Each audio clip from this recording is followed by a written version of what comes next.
الحمدللہ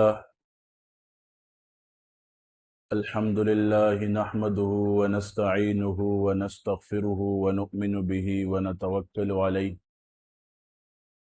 ونعوذ باللہ من شرور انفسنا ومن سیئات اعمالنا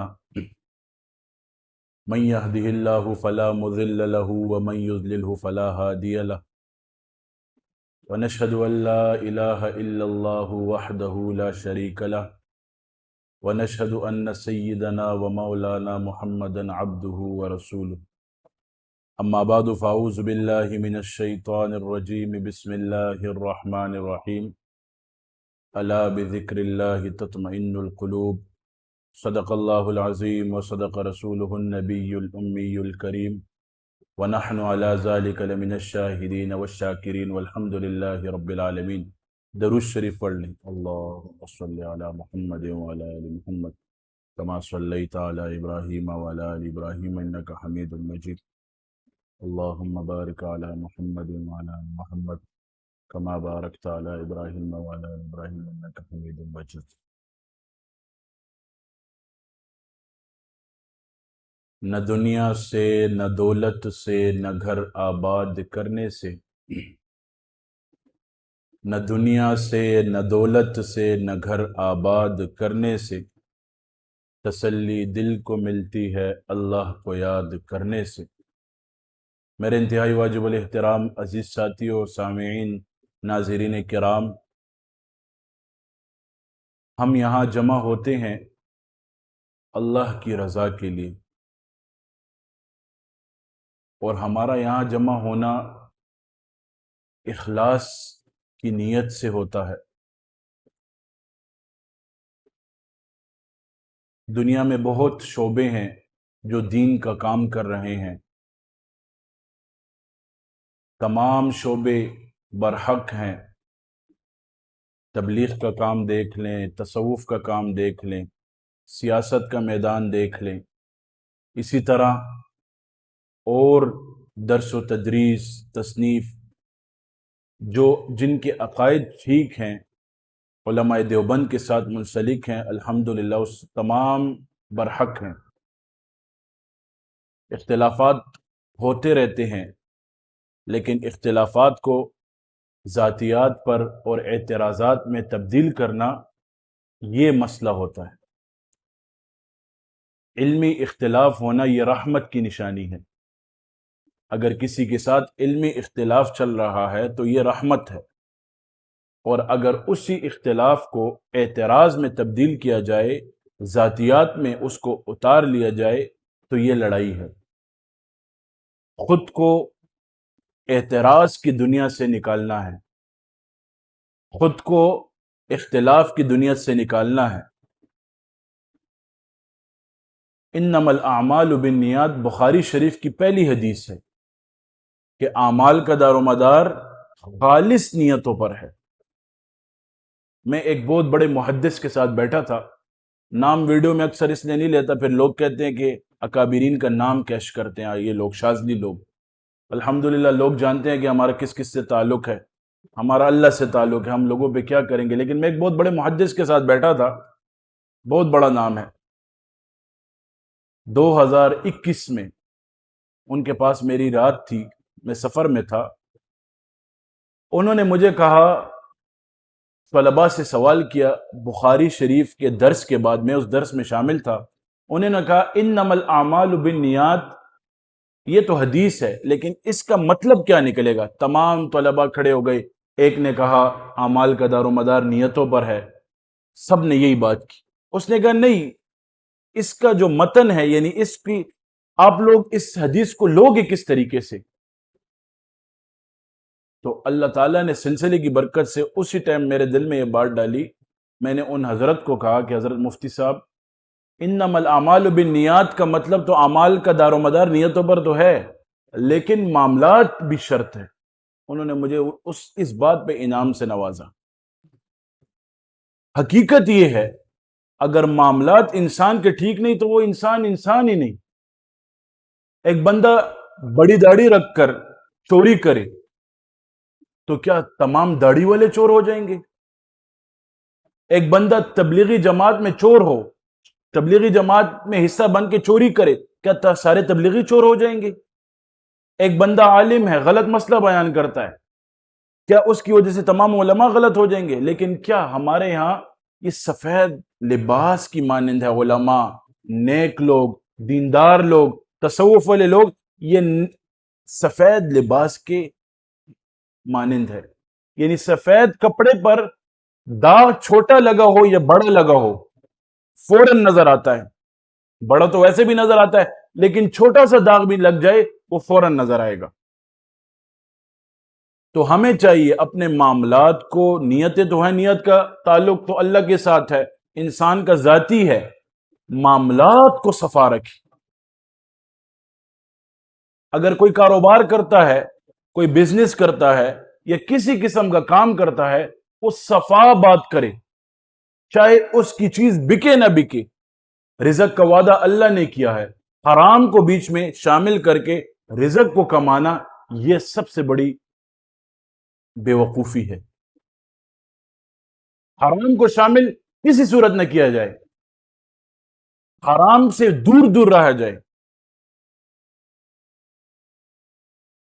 اگر ایک بندہ بدنظری کرتا ہے، وہ بدنظری چھوڑ دے، اس سے بدنظری ہو جائے، پھر وہ فوراً توبہ استغفار پڑھے، چھوڑ دے۔ تبلیغ والے کہتے ہیں کہ پہلی بار کچھ نہیں ہے، تصوف والے کیا کہتے ہیں؟ وہ یہ کہتے ہیں کہ پہلی بار کیوں بدنظری کی؟ یہ بدنظری پہلی بار تم سے کیوں ہوئی؟ یعنی ہمارے شعبے میں نفس کو مٹانا، نفس کو مارنا ہے، نفس کی خواہشات کو ختم کرنا ہے۔ اور نفس کی خواہشات تو ایسے نہیں ختم ہوں گی کہ میں بیٹھا ہوں گھر میں بس نفس کی خواہشات ختم ہو جائیں گی، میں فلاں جگہ پہ بیٹھا ہوں نفس کی خواہشات ختم ہو جائیں گی، میں ایک ساتھ ایسی جگہ پہ بیٹھا ہوں نفس نہیں۔ ہر دنیا کے ہر شعبے کے لیے، دین کے ہر شعبے کے لیے محنت کرنی ہے، اسی طرح اس شعبے میں بھی محنت ضروری ہے، مجاہدے ضروری ہیں۔ مجاہدوں کے بغیر کچھ نہیں ملتا، جتنا مجاہدہ ہوگا اتنا ہی اللہ نوازے گا۔ بایزید بستامی رحمت اللہ علیہ نے بلخ کی بادشاہی اللہ کے عشق میں چھوڑی تھی۔ کیا؟ بلخ کی بادشاہی، رات کو سونے سے پہلے بستر پر، بیڈ ہوتا ہے نا، اس کے اوپر جو فوم رکھا جاتا ہے، اس کے نیچے 100 کلو گلاب کی پتیاں بچھائی جاتی تھی۔ کیا؟ 100 کلو، 2.5 من۔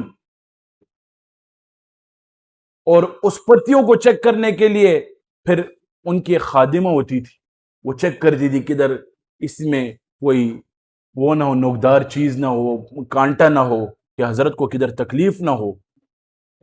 ایک دن اللہ رب العالمین نے اس کے دل میں اپنی یاد کا دیا جلا دیا۔ اب بیڈ پر اپنے بستر پر سوئے ہوئے، ٹھنڈا بستر، نیچے اوپر فوم پڑا ہے، نیچے پھول پڑے ہوئے ہیں، اب سو گئے۔ اتنے میں دیکھا کہ اوپر کوئی چل رہا ہے۔ کیا؟ چھت کے اوپر کوئی بھاگ رہا ہے۔ تو بایزید بستامی رحمت اللہ علیہ نکلے باہر، میری باتوں کو غور سے سنیں، انشاءاللہ بہت مزہ آئے گا۔ بایزید بستامی رحمت اللہ علیہ باہر نکلے، تمام سیکیورٹی والے الرٹ کھڑے ہوئے ہیں۔ حضرت نے کہا تم لوگوں نے سیکیورٹی ٹھیک نہیں کی؟ تو انہوں نے کہا تلواریں ننگی ہیں ہمارے پاس، تیر والے تیر کمان لے کر کھڑے ہوئے ہیں، ہم تو بڑے الرٹ کھڑے ہوئے، کہتے نہیں اوپر کوئی ہے۔ وہ سارے اوپر گئے، دیکھا کوئی نہیں تھا اوپر، پھر آئے سوئے، آرام کرنے لگے، پھر ایسے سوچ آئی، پھر کوئی آ رہا ہے، بھاگ رہے، آخر میں حضرت خود اوپر چڑھ گئے اکیلے۔ تو اس بندے کو پکڑا، تم کون ہو؟ اس نے کہا میرا اونٹ گما ہوا ہے، میں اوپر چھت میں اونٹ ڈھونڈ رہا ہوں۔ تو بایزید بستامی رحمت اللہ علیہ نے فرمایا کہ پاگل، نیند میں ہو، بے وقوف، چھت میں کہاں اونٹ چڑھتا ہے؟ تو اس نے جواب میں کہا بستر پہ اللہ کہاں ملتا ہے؟ تمہاری عقل میں تو یہ آ رہا ہے کہ اونٹ چھت پر نہیں چڑھ سکتا، تمہاری عقل میں تو یہ آ رہا ہے کہ اونٹ چھت پہ دوڑ نہیں سکتا، چڑھ نہیں سکتا، تمہاری عقل میں یہ کیوں نہیں آ رہا کہ اللہ بیڈ پہ نہیں مل سکتا؟ نرم نرم بستروں پہ، انہوں نے جب بھی بستر چھوڑے، آئے ہائے ہائے۔ پھر ان کے ایک دوسرا واقعہ ہے، ابھی ان کی خادمہ تھی، ان کے لیے پھول بچھا رہی ہے، سارے خادمین پھول بچھا رہے، وہ صرف چیک کرتی تھی کہ اس میں کانٹا تو نہیں ہے۔ اب وہ آئی ان کے بیڈ پہ سو گئی، ان کے بستر پر سو گئی۔ انہوں نے کہا، خادمہ نے کہا چلو آؤ دیکھو اس کا مزہ کیسا ہوگا۔ جیسے ہی لیٹنے لگی، اس نے سوچا کہ میں اس پہ لیٹتی ہوں، اس کی آنکھ لگ گئی، سو گئی۔ ابھی بایزید بسطامی رحمۃ اللہ علیہ اپنے کمرے میں داخل ہوئے، جب دیکھے بہت غصہ ہوئے، وہ کوڑے لگنا شروع ہو گئے اس عورت کو۔ جیسے ہی جب اس کی آنکھ کھلی، اس کو کوڑے لگ رہے ہیں، اور وہ رونے شروع ہو گئی کہ نہیں میں اپنے ارادے سے نہیں، ویسے چیک کرنے، نہیں کوڑے لگ رہے ہیں۔ جیسے کوڑے لگ رہے ہیں، ایک دم سے ہنسنا شروع ہو گئی۔ بایزید بسطامی رحمۃ اللہ نے اشارہ کیا سب کو کہ چھوڑ دو، ابھی مت مارو اور کوڑے۔ اس خادمہ سے سوال کیا کہ پہلے تم رو رہی تھی، وہ تو تمہیں مار کی وجہ سے رو رہی تھی، اب تم ہنس رہی ہو، کیوں ہنس رہی ہو؟ اس نے کہا، خادمہ نے عجیب جملہ کہا، اس نے کہا کہ مجھے تو یہ مار پڑ جائے گی، بات ختم ہو جائے گی، جو اس پر سو رہا ہے، جس کا یہ تخت ہے، اس کے ساتھ کیا حال ہوگا؟ میں تو عارضی طور پر آئی ہوں، لیٹی ہوں، صرف چیک کرنے کے لیے، جس کا یہ تخت ہے، جس کا یہ آرام گاہ ہے، اس کے ساتھ کیا ہوگا؟ بایزید بسطامی رحمۃ اللہ علیہ نے تمام سلطنت اللہ کے لیے چھوڑ دی، تمام سلطنتیں اللہ کی راہ میں اور اللہ کے نام پر قربان کر دی۔ پھر جب ان کو ثمرات ملے، اس کی مثالیں ہی کیا ہیں۔ ایک بزرگ تھا، 40 سال سے اللہ کو یاد کر رہا تھا، 40 سال سے ذکر کر رہا تھا، منہ و سلوہ اترتا تھا اس کے لیے۔ کیا؟ منہ سلوہ۔ اب وہ روزانہ منہ سلوہ کھا رہا ہے، اس کے لیے کیا ایک ہی چیز اترتی تھی۔ بایزید بسطامی رحمۃ اللہ علیہ نے توبہ استغفار کی بادشاہت چھوڑی اور بیٹھ گئے ذکر اذکار کے لیے۔ ان کے لیے پہلے دن منہ سلوہ میں مرغن غذائیں، فلاں چیزیں اتری۔ اس بزرگ نے جب یہ دیکھا تو اللہ سے گلہ کیا، یا اللہ میں 40 سال سے تجھے یاد کر رہا ہوں، 40 سال سے تیری عبادت کر رہا ہوں، میرے لیے تو بس ایک ہی چیز اترتی ہے، آج یہ آیا، اس کا پہلا دن ہے، اس کے لیے اتنی زیادہ چیزیں اتر گئی۔ تو اللہ رب العالمین نے اس کے دل میں القاء کی، کہا اس نے تو میرے لیے پوری دنیا کی اور پوری اس کی سلطنت چھوڑی ہے، تو نے میرے لیے کیا چھوڑا ہے؟ تو اللہ رب العالمین ہم سے محبت کرتے ہیں۔ دین قربانی کا نام ہے، جتنی بڑی قربانی ہوگی اتنا بڑا ثمرہ ہوگا۔ آج ہمارے اکابرین کا نام ہم لیتے ہیں، فخر سے لیتے ہیں، فلاں کابر، فلاں اکابر، فلاں اشرف علی تھانوی صاحب رحمۃ اللہ علیہ، فلاں رحمۃ اللہ، ان کے پیچھے قربانیاں ہیں۔ ہم تو صرف ناموں کو دیکھتے ہیں کہ ان کے نام ہیں، نہیں، ان کی قربانیاں ہم نہیں دیکھتے کہ ان کے پیچھے کتنی بڑی بڑی قربانیاں ہیں۔ سفیان ثوری رحمۃ اللہ علیہ علم کی طلب کی غرض سے گھر سے نکلے، ساتھ میں 2 دوست بھی تھے، اب یہ ٹوٹل 3 ہو گئے۔ اب جس استاذ کے پاس پڑھتے تھے وہ استاذ بھی غریب تھا، سبق پڑھ رہے ہیں، ابھی کھانے کی درک نہیں لگ رہی، کھانا کیسے کھائیں گے، پیئیں گے کیسے؟ اب ان تینوں نے مشورہ کیا، ایک دن ایک مزدوری کرے گا، رات کو کھانا لائے گا، تینوں کھائیں گے، وہ جو سبق پڑھا ہوگا ہم تینوں پڑھ لیا کریں گے، وہ 2 بندے تیسرے کو بھی سبق سکھا لیں گے، پہلے کا دونوں کا مطالعہ ہو جائے گا اور پہلا سبق پڑھ لے گا۔ اب یہ ترتیب شروع ہو گئی۔ ایک دن ایک دوست کے دل میں آیا کہ یار میں دنیا کے پیچھے بھاگتا ہوں، آؤ آج مسجد چلا جاؤں، اللہ تعالیٰ کے ہاں کام کروں، نماز پڑھوں، اللہ کوئی بہترین ثمرہ نکال لے گا میرے لیے، بہترین رزلٹ نکال لے گا، بہترین نتیجہ نکال لے گا۔ اب یہ چلا گیا مسجد کی طرف، رات کو جب نوافل سے فارغ ہوا، نمازوں سے فارغ ہوا، ذکر اذکار سے فارغ ہوا، واپس آیا، ساتھیوں نے کہا کیا؟ اس نے کہا کہ میں نے ایسی جگہ پہ کام کیا کہ مجھے امید ہے کہ مجھے مزدوری پوری ملے گی، لیکن آج نہیں ملی۔ سب نے فاقہ گزار لیا، سو گئے۔ پہلے طلباء بھی ایسے طلباء تھے کہ جس کی کوئی مثال نہیں، آج تو طلباء گرمی برداشت نہیں کر سکتے، سردی برداشت نہیں کر سکتے۔ آج تو طلباؤں کی مثال ہی ہے، آج تو سب کچھ آسان ہو گیا، پھر بھی اگر ایک بندہ علم نہ کرے اور علم کر کے پھر اس پہ عمل نہ کرے پھر کیا فائدہ؟ پھر دوسرے دن دوسرا لڑکا نکلنے لگا، اس کے دل میں بھی یہ بات آ گئی، اس نے بھی سارا دن یہ کیا۔ جب شام کو آیا تو سب نے کہا کیا کیا؟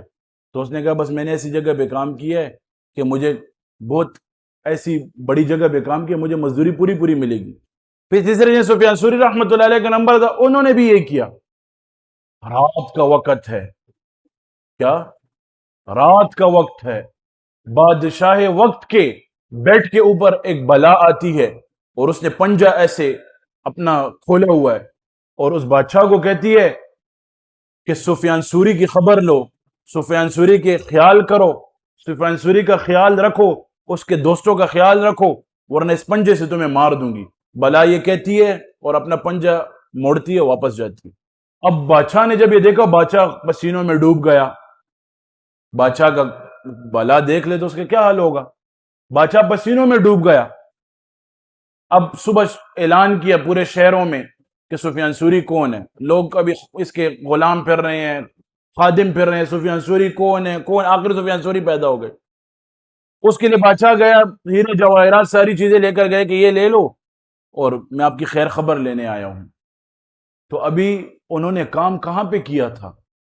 اگر کسی عام جگہ پہ کام کرتے، دنیا کا کام کرتے، کیا تھوڑا سا کھانا مل جاتا، بس قصہ ختم۔ انہوں نے خود پہ فاقہ گزارا، وقت کے بادشاہ کو اللہ نے ان کے پاس بھیجا۔ جو بندہ اپنے نفس میں مجاہدہ کرتا ہے، خدا کی قسم اللہ رب العالمین اس کے لیے ایسے راستے ہموار کرتے ہیں، ایسے راستے اس کے لیے بناتے ہیں، ایسے راستے اس کے لیے کھولتے ہیں جس کی کوئی مثال نہیں۔ دنیا لاکھ برا کہے گی، کوئی کہے گا کہ یہ کیا کر رہے ہو، کوئی کہے گا یہ کس جگہ پہ چلے گئے ہو، کوئی کہے گا کیا کر رہے ہو، لیکن جس کو اللہ رب العالمین کی ذات کا مزہ آ جائے، اللہ رب العالمین کے نام کی لذت پہ سمجھ جائے، خدا کی قسم وہ دنیا کی کیا کسی چیز کی پرواہ نہیں کرتا۔ شیخ عبد القادر جیلانی رحمۃ اللہ علیہ تصوف کے امام تھے، کیا تصوف کے امام تھے۔ ایک وقت ایسے آیا کہ بادشاہ وقت نے ان کے پیچھے خط بھیجا، لیٹر بھیجا، رکا بھیجا کہ حضرت آپ کے پاس لاکھوں لوگ آتے ہیں، ہزاروں لوگ آتے ہیں، میں آپ کو آپ کے علاقے کی بادشاہی دیتا ہوں، گورنری دیتا ہوں کہ آپ کی وجہ سے لوگوں کی اصلاح ہوتی ہے۔ تو حضرت نے ان کو جواب میں رکا کے پیچھے، لیٹر کے پیچھے لکھا کہ جس کو رات کی بادشاہی مل جائے وہ دن کی بادشاہیوں پہ اور علاقے کی گورنریوں پہ، بادشاہیوں پہ کچھ نہیں کرتا۔ آج ہم ظاہری اسباب سے متاثر ہیں، گاڑی ہوگی تو ہم سمجھیں گے سب کچھ ہے، بنگلہ ہوگا تو سب کچھ ہے، پیسہ ہوگا سب کچھ ہے۔ اگر گاڑی ہو، بنگلہ ہو، سب کچھ ہو، سکون نہ ہو، پھر کیا کرو گے؟ اصل چیز کیا ہے؟ سکون ہے۔ اور سکون کس چیز میں ہے؟ اللہ کی یاد میں ہے۔ اللہ بذکر اللہ تطمئن القلوب۔ اللہ رب العالمین نے قرآن میں فرمایا ہے کہ میں نے دلوں کا اطمینان اپنی یاد میں رکھا ہے۔ آج ہم دنیا سے کیا ہیں؟ دنیا میں ہی ڈوبے ہوئے ہیں، دنیا سے غافل نہیں ہے، دنیا میں ڈوبے ہوئے ہیں، اللہ کی یاد سے غافل ہوئے ہوئے ہیں۔ تو اس لیے ہمارے پہ مسائل آتے ہیں، اس لیے ہمارے پہ مصیبتیں آتی ہیں۔ اشرف علی تھانوی صاحب رحمۃ اللہ علیہ فرماتے تھے کہ ایک بندے کے کپڑے گندے ہو جائیں، وہ کیا کرتا ہے؟ کپڑے کس کے پاس لے جاتا ہے؟ کس کے پاس؟ دھوبی کے پاس لے جاتا ہے۔ کس لیے؟ دھونے کے لیے۔ کیوں دھلواتا ہے؟ صاف ہو جائیں کپڑے، اور صاف ہو کر میں لوگوں کو اچھا دکھوں۔ پورا ہفتہ گاڑی پھراؤ یا پورا دن گاڑی پھراؤ، بارش ہو جائے، گاڑی کہاں لے جاؤ گے؟ کدھر لے جاؤ گے؟ سروس اسٹیشن کے لیے۔ کیوں لے جاؤ گے؟ گاڑی صاف ہو جائے، گاڑی میں خرابی پیدا نہ ہو، گاڑی گندی نہ ہو جائے، گاڑی گندی نہ لگے۔ اسی طرح نا گھر میں جالے آ جائے، کیا کرو گے؟ جالوں کو صاف کرو گے۔ مٹی آ جائے، صبح جھاڑو مارنا پڑتا ہے، عورتوں کی ڈیوٹی ہوتی ہے، صبح جھاڑو مارتی ہیں۔ اسی طرح برتن گندے ہو جائے، کیا کرتے ہیں؟ لوگ دھوتے ہیں۔ اسی طرح نا کپڑے گندے ہو جائیں، دھوبی کے پاس لے جائے جاتے ہیں۔ گاڑی گندی ہو جائے، سروس اسٹیشن والوں کے پاس لے جائی جاتی ہے۔ انسان کی روح گندی ہو جائے تو کہاں آنا پڑتا ہے؟ خانقاہوں میں آنا پڑتا ہے، اللہ کی یاد میں خود کو مصروف کرنا پڑتا ہے۔ یہ ہفتہ وار ذکر کی ترتیب کیوں رکھی گئی ہے؟ یہ ہمارے بزرگوں سے رکھی گئی ہے۔ پہلے روزانہ کے ذکر ہوتے تھے، پھر انہوں نے ہفتہ وار ذکر کی ترتیب کیوں رکھی ہے؟ ہفتہ وار ذکر کی ترتیب اسی وجہ سے رکھی گئی ہے، اسی مقصد سے رکھی گئی ہے کہ بندہ پورا ہفتہ دنیا میں مصروف رہتا ہے۔ یہ شب جمعہ تبلیغی حضرات نے شب جمعہ شب اتوار کیوں رکھا ہے؟ پورا ہفتہ بندہ مصروف ہوتا ہے دنیا میں، ٹینشنوں میں، ایک دن جاتا ہے سکون ملتا ہے اس کو، پھر پورا ہفتہ سکون سے گزرتا ہے۔ اسی طرح دل گندا ہو جائے، روح گندی ہو جائے، اپنے شیخ کے پاس رجوع کرنی پڑتی ہے۔ وہ جو شیخ سے رجوع کرتا ہے، وہ نظر کرتا ہے، صرف ملاقات کرتا ہے، تمام معاملہ صاف ہو جاتا ہے۔ اب اکثر لوگ سوال کرتے ہیں کہ ہمارے شیخ تو دور ہے، کراچی میں، ہم کیا کریں گے؟ تصور شیخ کریں گے۔ تصور شیخ کی مثال تصوف میں ریڑھ کی ہڈی ہے، جس میں جو مسئلہ آتا ہے، روحانی مسئلہ آئے یا جو تصور شیخ کرے، تمام مسائل حل ہو جاتے، تمام پریشانیاں ختم ہو جاتی۔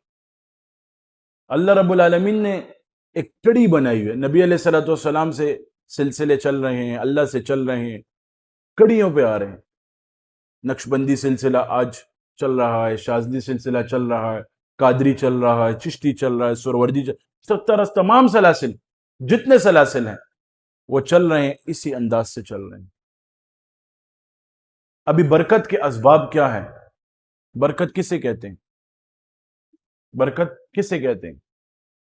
اب تھوڑا سا کھانا تھا یہاں، الحمدللہ سب نے کھایا ہے، پھر بھی رہ گیا تھا، اسی طرح نے، حالانکہ وہ بندہ 2 ڈبے لایا تھا، ایک ڈبہ ہم نے کھولا، سارا کھانا ختم ہو گیا، اور وہ سارا کھانا سب نے کھایا لیکن ختم نہیں ہوا۔ اسی طرح نا اصحاب صفہ ہے، مفتی صاحب پچھلے دن بول رہے تھے، پچھلے اتوار کو یہ بات، اصحاب صفہ کے شاگرد تھے نبی علیہ الصلوۃ والسلام کے، جن میں حضرت ابو ہریرہ رضی اللہ تعالیٰ عنہ بھی شامل تھے۔ حضرت ابو ہریرہ رضی اللہ تعالیٰ عنہ فرماتے ہیں کہ میں مسجد میں گر جاتا تھا، لوگ میری گردن دباتے تھے، پاؤں دباتے تھے، لوگ سمجھتے جس پہ مرگی کا دورہ آیا ہے، بیچ میں وہ مرگی کا دورہ نہیں تھا، مجھے بھوک نے پاگل کیا ہوا تھا، مجھے بھوک نے پریشان کیا ہوا تھا، مجھے بھوک نے لاچار کیا ہوا تھا، اور لوگ سمجھتے تھے کہ اس میں مرگی کا دورہ ہے۔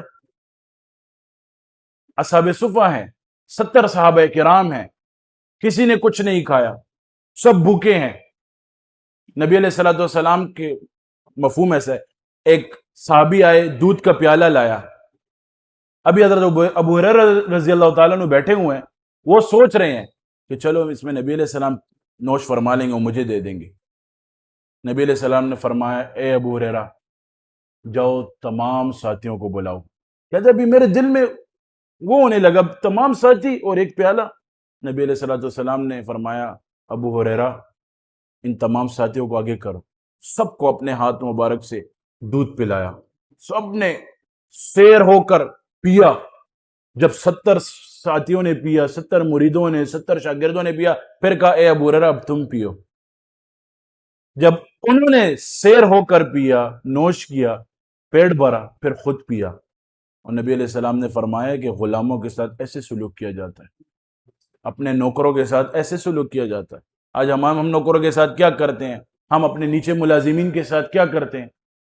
سب کو پلایا، کس نے؟ امام الانبیاء نے، پھر ابو ہریرہ کو پلایا، پھر خود پیا، امت کو سبق دیا کہ اپنے سے نیچے طبقے کے ساتھ ایسے کرتے ہیں۔ آج ہمارے معاملات کس طرف جا رہے ہیں؟ بدگمانی انسان کو غرق کر دیتی ہے، وسوسہ انسان کو تباہ کر دیتا ہے۔ جو یقین کی راہ پہ چل پڑے انہیں منزلوں نے پناہ دی، جو وسوسوں میں پڑ گئے قدم قدم پر بہہ گئے۔ وسوسہ انسان کو، میں نے کہا، غرق کر دیتا ہے۔ یہ شیطان کا کام کیا ہے؟ ابھی ہم لوگوں میں کیا، ہم سارا ملبہ شیطان پر ڈال دیتے ہیں کہ شیطان نے کیا ہے۔ سارا ملبہ شیطان پہ ڈال. شیطان بھی سوچتا ہوگا کہ کیسے لوگوں پہ میں آ گئے ہوں, کیسے لوگوں کے پاس آ رہا ہوں. ایک بزرگ نے شیطان سے کہا کہ تمہارا کیا کام ہے؟ اس نے کہا بیٹھو. حلوائی کی دکان کے باہر بیٹھا ہوا تھا بزرگ. اس نے کیا کیا, جلیبی کا شیرہ جو ہوتا ہے اس تھوڑا سا اپنی انگلی پہ لیا اور ادھر لگا لیا. وہ مکھی آئی, چپکلی آئی, چپکلی کے پیچھے بلی آئی, بلی کے پیچھے کتا آیا, کسی کا کتے کے پھر لڑائی ہوئی, پھر ایک دوسرے کا قتل ہوا. تو شیطان نے بزرگ کو کہا میں تو صرف اشارہ کرتا ہوں, کام تو کرتا انسان ہے. لیکن آج کیا سب کچھ شیطان پہ ملبہ پھینک لیتے کہ شیطان نے کیا اور شیطان کی طرف سے. نہیں, شیطان ہمیں اشارہ کرتا ہے. یہ حقیقت میں بول رہا ہوں, کام ہم سے ہمارا نفس کرواتا ہے, گناہ ہم سے ہمارا نفس کرواتا ہے, گناہ ہم سے ہمارا دل کرواتا ہے, کیونکہ ہم نے ان کو صحبت ہی نہیں دی. غلط صحبت میں بیٹھے ہیں تو بس نفس کہے گا غلط کرو. ابھی بندہ امیروں کی صحبت میں بیٹھ جائے, مالدار لوگ متاثر ہونا شروع ہو جاتا ہے, نعوذ باللہ گلے شروع ہو جاتے ہیں اللہ اکبر اللہ سے, یا اللہ اس کے پاس یہ, اللہ میرے پاس کچھ نہیں ہے. 2 وقت کا کھانا صحیح مل رہا ہے نا, ہمیں تو 2 وقت کا ملتا بھی نہیں, ہمیں 3 وقت کا ملتا ہے. 3 وقت کا سیر ہو کر کھانا کھا رہے ہیں, جو دل چاہے مل رہا ہے, بس قصہ ختم. اور کیا کرتے ہو؟ باقی مال تو دنیا میں ہی رہ جائے گا, قبر میں تو نہیں جائے گا ساتھ. قبر میں عمل جائے گا, کفن جائے گا, بس اور تو کچھ نہیں جائے گا. تو شیطان ہمیں صرف راستہ بتاتا ہے, کام ہم خود کرتے ہیں. تو وسوسے سے بچ کر چلنا ہے. کبھی شیخ کے خلاف وسوسہ آئے گا, کبھی سلسلے کے خلاف وسوسہ آئے گا, کبھی استاذ کے خلاف وسوسہ آئے گا. کوئی کہے گا یہ استاذ ٹھیک ہے, کوئی کہے گا وہ شیخ ٹھیک ہے, کوئی کہے گا یہ پیر ٹھیک ہے, کوئی کہے گا قسم خدا کی ایسے بندے کی ساری زندگی ایسے ہی گزر جاتی ہے. نہ اس کو نہ خدا ملا, نہ وصال صنم, نہ ادھر کے رہے نہ ادھر کے رہے. نہ انسان ادھر کا رہتا ہے نہ ادھر کا رہتا ہے, بس وسوسوں میں پڑ جاتا ہے. ایک بندے کے ساتھ رہو, ایک نسبت کے ساتھ رہو, ایک سلسلے کے ساتھ رہو, فیض ہی فیض ملے گا. حالات آتے ہیں انسان پر, امتحان آتے ہیں, کبھی تنگی ہوگی, کبھی سستی ہوگی, کبھی مال میں پریشانی ہوگی, کبھی بیماریاں ہوں گی, کبھی کیا ہوگا. ابراہیم علیہ السلام کا واقعہ تو سب نے سنا ہے نا. ابراہیم علیہ السلام کا فقہا لکھتے ہیں, علماء کرام کو پتہ ہوگا, مفتی صاحب کو, کہتے ہیں نمرود جب ابراہیم علیہ السلام کے لیے آگ میں ڈالنے لگا تو آگ اتنی تیز تھی نا, آگ اتنی تیز تھی کہ جس کی کوئی وہی نہیں تھی, مثال ہی نہیں تھی. اوپر سے پرندہ گزرتا تھا, پرندے کی ہڈیاں پگھل جاتی تھی, آگ میں گر جاتی تھی. اب ابراہیم علیہ السلام کو آگ میں ڈالنے کے لیے انہوں نے ایک جھولا بنایا, ٹال بنایا, ان کو اس ٹال میں بٹھایا, جھولے میں بٹھایا. اب وہ جھولا نہیں ہل رہا, اللہ کی طرف سے مدد تو ہوگی نا, جھولا نہیں ہل رہا. تو نمرود کو اس وقت کے کسی ان کے جو اپنے آس پاس کے, انہوں نے کہا کہ ادھر فرشتے آئے ہوں گے, ادھر ایسی عورتوں کو لاؤ جن کے بال ننگے ہوں. وہ ایسی عورتوں کو لائے جس کے بال ننگے تھے, ایک دم سے وہ ہل گیا کیونکہ فرشتے چلے گئے. اس نے نمرود نے ابراہیم علیہ السلام کو آگ میں پھینک دیا. ابھی ابراہیم علیہ السلام کا عقیدہ اور ایمان, اللہ اکبر, فرشتے آ گئے, پانی کا فرشتہ آ گیا, ہوا کا فرشتہ پاس آ گیا. کیا کہا کہ آپ حکم کریں, یہ آگ ہم بجھا دیں گے. پانی کے فرشتے نے کہا آپ حکم کریں, اس آگ کو ختم کر دوں گا. کہا اللہ نے بھیجا ہے. کہتے نہیں ہم اللہ سے پوچھ کر آئے. کہتے مجھے تمہاری ضرورت نہیں ہے. جب آگ میں گئے تو آگ کو اللہ نے کیا کہا, قلنا یا نار کونی بردًا وسلاما علی ابراہیم, اے آگ ابراہیم کے لیے سلامتی والی ہو جا, ٹھنڈی ہو جا. جب ابراہیم علیہ السلام آگ سے نکلے, کسی نے سوال کیا دن کے زندگی کے بہترین ایام کون سے تھے, کہا تھا جو آگ میں گزرے ہیں. جو سختی کے لمحات ہوتے ہیں نا وہی یادگار ہوتے ہیں. خوشی کا لمحہ تو پتہ ہی نہیں چلتا. خوشی کیسے ہماری, قسم خدا خوشی کا کیا ہوا, کپڑے لے رہے ہوں گے, جوتے لے رہے ہوں گے, عید کے دن آئیں گے, بس عید گزر گئی, شادی گزر گئی, فنکشن گزر گیا. لیکن جو سختی کے دن ہوتے ہیں وہ انسان کو یاد رہتے ہیں. کیوں یاد رہتے ہیں؟ اس میں انسان اللہ سے رجوع کرتا ہے, وہ جب جیسی خوشی آ جائے اللہ کو پھر بھول جاتا ہے۔ آج ہم اللہ کو بھول چکے ہیں، قسم خدا کی اللہ کو ہم نے بلا دیا ہے۔ تھوڑی سی سختی آئے، تھوڑی سی پریشانی آئے، تمام چیزیں ہم سے بھول گئی۔ جو مصلی کے اسباب ہیں، جو مصلی پہ کھڑا ہونا ہے، اللہ کو یاد کرنا ہے، وہ بھول گئے۔ سختی کے لمحات کوئی نہیں بھولتا۔ مالی تنگی آ جائے اللہ سے رجوع کرو، بیماری آ جائے اللہ سے رجوع کرو، اسباب اختیار کر لیے، مصلی پہ کھڑا، آسان سا وظیفہ ہے، آسان سا عمل ہے۔ ہر کوئی کہتا ہے عمل دو عمل دو عمل دو، آسان سا عمل۔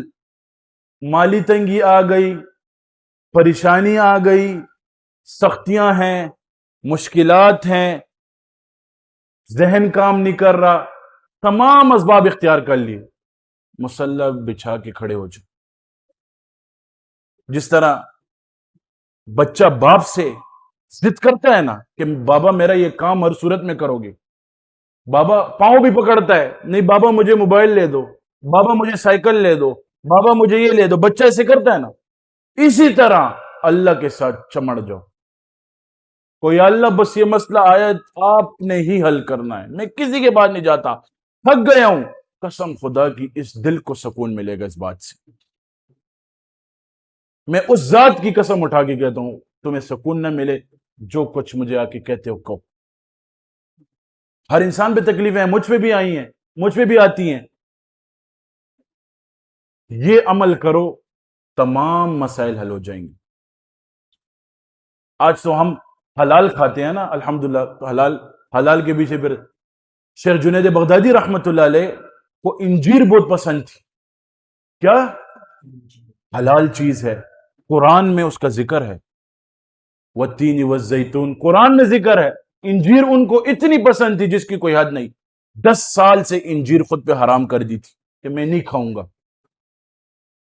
اب ایک دن روزے میں ہیں، بیٹھے ہوئے ہیں، میں آپ کو صوفیاء جو تھے ان کی ذہنیت اور ان کی بات اس لیے بتا رہا ہوں کہ ہمارا شعبہ ہی تصوف کے ساتھ، ہمارا شعبہ ہی صوفیاء کرام سے وابستہ ہے۔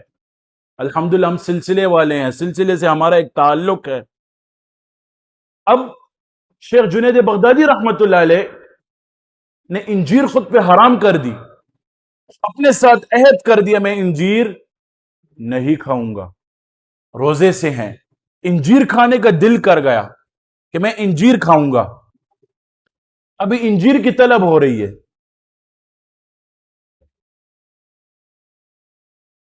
انجیر کی طلب ہو رہی ہے۔